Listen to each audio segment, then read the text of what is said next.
Добрый день, друзья! С вами Федерация судебных экспертов и наш очередной видеоролик на тему строительной экспертизы.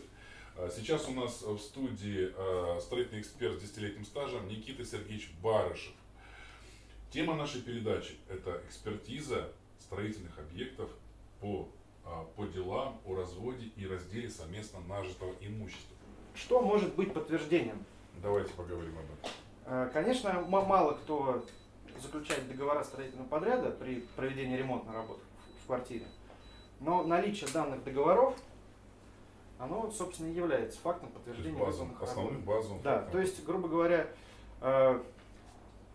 один из супругов приносит пачку чеков, скажем так, нарисованных соседом на коленке за 2 дня до судебного заседания, а второй супруг приносит некий договор, будь то договор с физическим лицом, будь то договор с ИП, неважно, то есть если мы говорим о косметическом ремонте. Совершенно другой датой. Совершенно другой даты, да. И суд рассматривает договор с печатью, точнее даже не суд рассматривает, а эксперт рассматривает. И у эксперта уже есть подтверждение, что да, действительно, строительная компания в таком-то году проводила такие-то работы. Вот все, акты выполненных работ, все сделано. А у второго на руках... То есть, получается, эксперт выполняет функцию чуть ли не арбитра, чуть ли не судьи, то есть критически отбрасывает эти чеки и уделяет больше внимания договорным обязательствам? Нет, эксперт действует строго на основании нормативной документации. Потому что любые строительные работы должны проводиться на основании определенных документов. В данном случае договора подряда. Да? И этот документ является фактом подтверждения выполнения данных работ.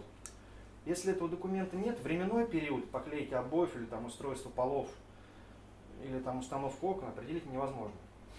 Сейчас что мы можем дать, какие рекомендации мы можем дать нашим зрителям? Собираете фальшивые чеки? Нет. Самое главное, первая рекомендация, конечно, лучше не разводиться. Да. Дело дорогое.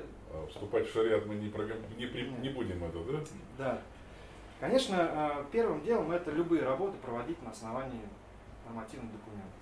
В первую очередь заключать договора подряда.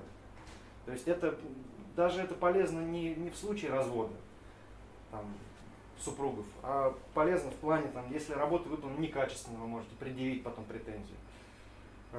Масса случаев. Дальше, я, допустим, вот такой вот рукодельник, да, у меня, допустим, курсы строителей, я сам это делаю, к примеру.